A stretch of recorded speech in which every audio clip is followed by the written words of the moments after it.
Welcome to Brick by Brick, Building Wealth Through Homeownership. I am Kim VonDohren, your realtor. And I'm your banker, Ed Marko.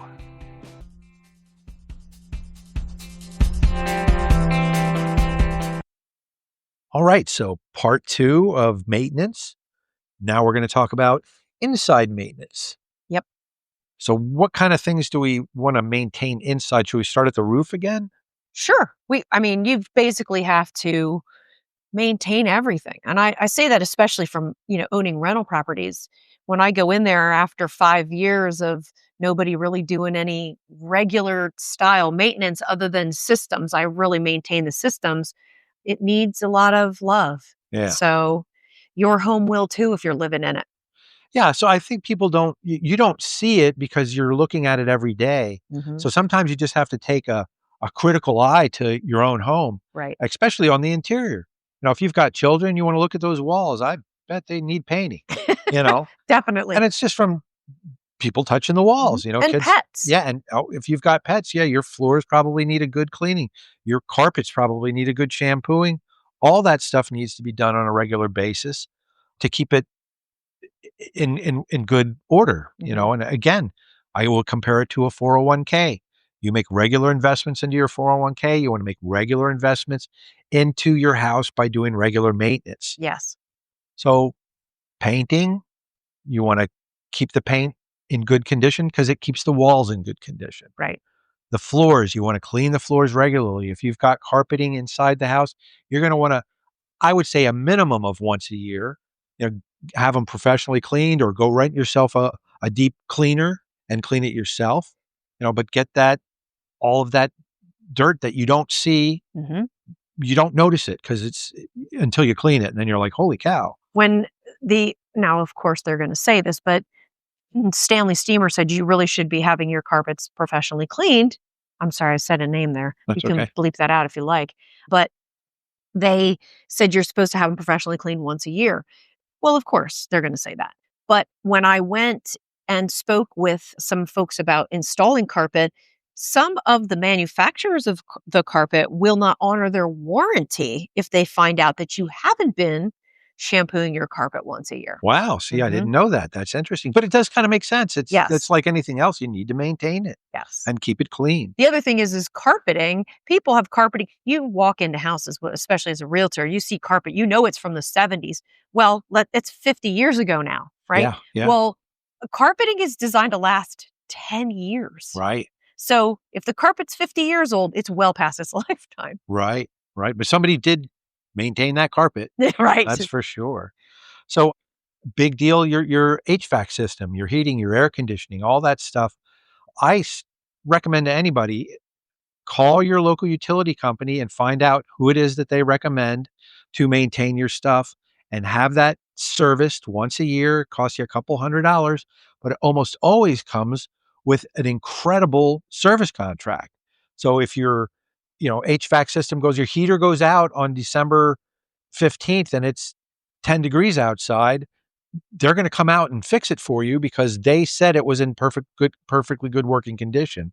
And that's part of the contract. Usually. So I always get that talking about contract. a maintenance contract. Yes. So that means that you've entered into a contract or an agreement with a provider to regularly maintain that system. And with that comes some guarantees. Correct. Yes, exactly. Usually pretty good guarantees. So you want to do that, even if it's something as simple as a heat pump, have it checked every year, make sure that it's working properly. And those systems all have it. Well, I shouldn't say that. Most of them have a filter. Yes. You need to change your filter regularly, minimally once a year. More frequently if you have pets or kids or there's a lot of dust and dirt in your home. How often do you change yours, Ed? So to be fair, my wife has respiratory issues. So I change mine every month. The first day of the month, the old filter comes out and a new filter goes in. And oddly, people are like, oh, that's crazy. Is it even dirty? It's remarkable how dirty it is. Mm-hmm. There's not the big clumps of dog hair on it because we don't have pets. Right. But my daughter's house, they do it monthly too because they've got 2 dogs, 3 cats, God only knows how many animals running through the house. So there's a lot of dust and dander there, and that's, Right. slows down the airflow, and that can cause a failure. So Yeah. you need to do that. Same thing with your hot water heater. Hmm. You, Most people don't know this, but you're supposed to let a few inches of water out of the bottom of your hot water heater every month to get rid of all of the buildups of minerals and calcium and all that kind of stuff. I am very bad at doing that. I really bad at doing that. I think most people are not great at that one. The other thing, I mean, I think you're supposed to drain them once a year. Could be, I don't know. Yes, I'm not an expert on them either, but I'm pretty sure you're supposed to drain them because it gets corrosive inside. Hmm. And they really don't have a long lifespan to begin with. Their lifespan's like 10 to 12 years. Yeah, for a good one. Yeah. Yeah, But I mean, they will sometimes last longer. And if you do maintain them, then you can squeak out every bit of life out of them. absolutely. What else? Flooring. You want to, Flooring. if you've got wood flooring or hardwood floors, you're going to want to regularly polish those floors. Mhm. Bathrooms and kitchens, they're big ones there. I mean, You want to make sure your caulk around your tubs mhm. is always sealed because when that water starts to get behind there and then it gets wet and rots or molds behind the shower or behind the tub, you don't want any of that. So you just want to check that caulk periodically if you have caulk around your tub and showers. Yeah, absolutely. Same thing with the bottom of your toilet. Hmm. All around, anywhere there's wet water, you Hmm. want to make sure that that's properly sealed. And it costs you tens of dollars Hmm. to buy the seal and, pardon me, and the equipment for putting the seal on, Right. to save yourself thousands of dollars in repairs because you had a water leak that destroyed the inside part of the wall in your bathroom. And in the vein of plumbing, you want to be making sure you don't have leaks. So you want to look under sinks, Hmm. make sure nothing's leaking under there periodically. And I know you think you look under there. Oh, I grabbed the detergent from underneath the sink. You need to look a little harder than that. Sometimes it's coming from one of the faucets at the back, one of the handles, or the drain. It could be coming from a multitude of areas. So you just want to make sure that there's not leaks anywhere. Same thing with the inside of your toilet. So you've got a bladder in there and some other stuff that makes the toilet flush. It is remarkably easy to replace. They have a lifespan.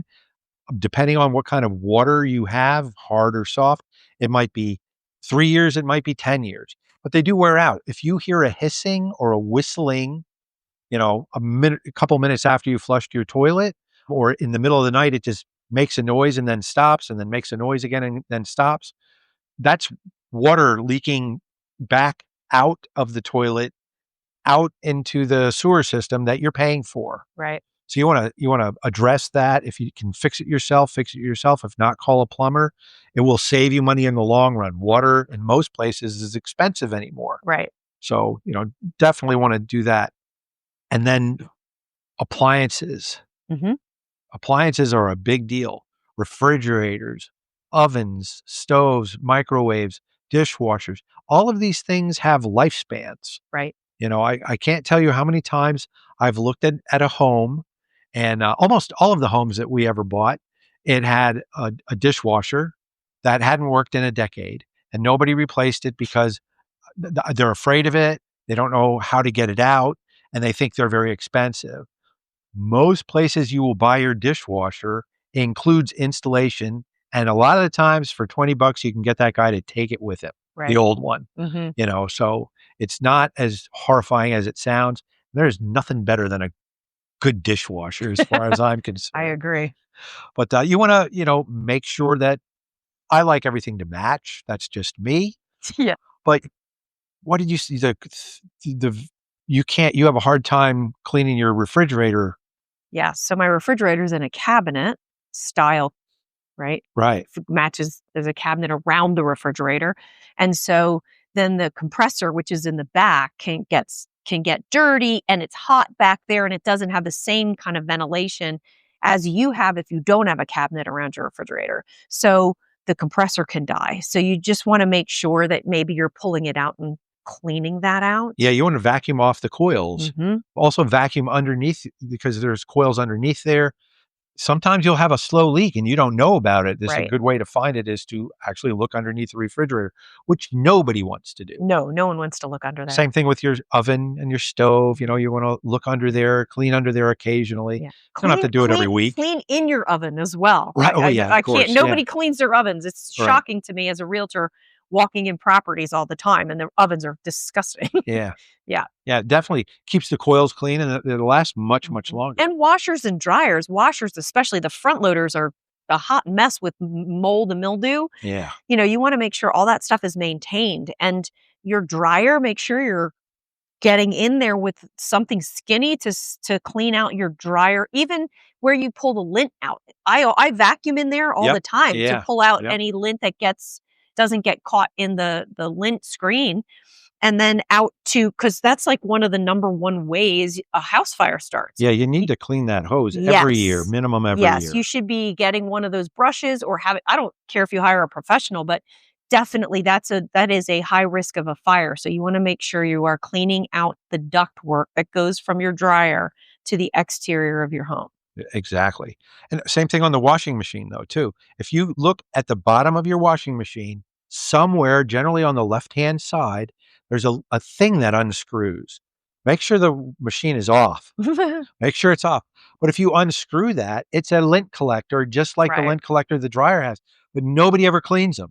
Nobody ever cleans them. I guarantee you open yours today, you go in there and you unscrew that and you pull it out, you're going to be disgusted with yourself. It's going to be gross. Yes. But you clean that out and you see how much better your washing machine works when that's flowing properly. Now, yesterday you mentioned something about home warranties. Yes. Before we get to there, let me just bring up one last thing. Sure. Chimneys. Yes. We didn't mention chimneys, and chimneys need maintenance, especially if you have a wood-burning fireplace. Yes. The stuff that builds up in there, creosote, yes, that can cause a fire as well. And so you want to make sure that you have your fireplace cleaned regularly. Yes. And even if you don't have a fireplace, you might have a chimney on your oil-burning furnace. Correct. You want to make sure those chimneys are clear and allow for that air to flow out of your home. Yes, a wood-burning or coal-burning chimney should be cleaned at minimum once a year. We had a wood stove for years. I've had fireplaces my whole life. Got to clean those every year. I learned how to do it myself because I couldn't find anybody reliable. Every 2 years, I'd have to get a different chimney sweep. So I just learned how to do it. It's not remarkably hard. In fact, it's remarkably easy.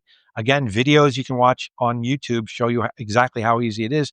And you don't even have to go on your roof. They have equipment now that you don't have to go on your roof. You can clean your chimney from top to bottom. That's great. Yeah. Or pay somebody. It's a couple $100 and it's a couple $100 that'll save your life. Yes, absolutely. Yeah, absolutely. So home warranties. Yes.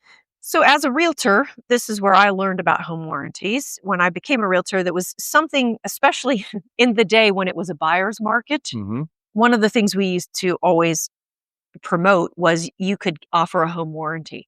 And home warranties are great, honestly. Lots of people, I think, don't know about them.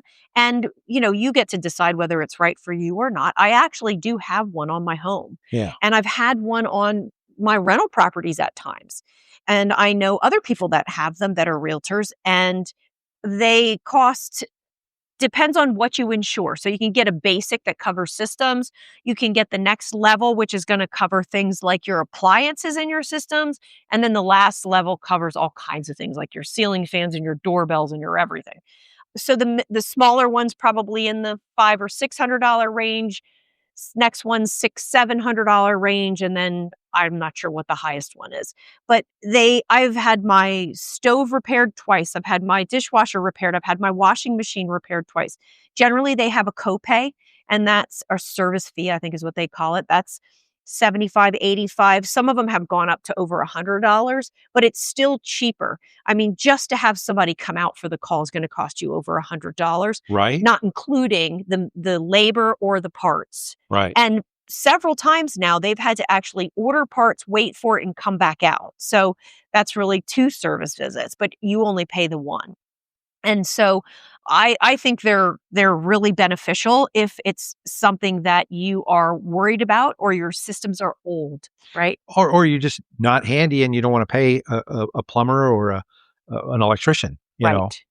Right. for especially if you're not handy. Yeah, they're great for first-time home buyers who are afraid or money's a little tight. You can pay the year up front or you can pay it monthly, and then you have a little sense of security that if something goes wrong, there's a number you can call. Fantastic. What would you just Google home warranty? Is that what Yes, you'd I'm not find? gonna Yep. endorse Yep. anybody. Right. As you know, we don't do that here Right. We're not at Brick selling by anything. Brick. There we go. That's right. Well, that's great information. Thank you. Yes, pleasure. So that's the end of part 2 of maintaining your home. I know this wasn't, tantalizing information, but it is helpful information. We hope so. Until next time, I'm Ed Marko. And I'm Kim VonDohren.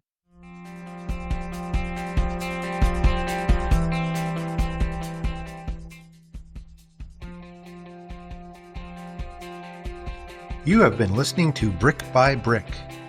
Be sure and subscribe, post questions for future episodes, or comment.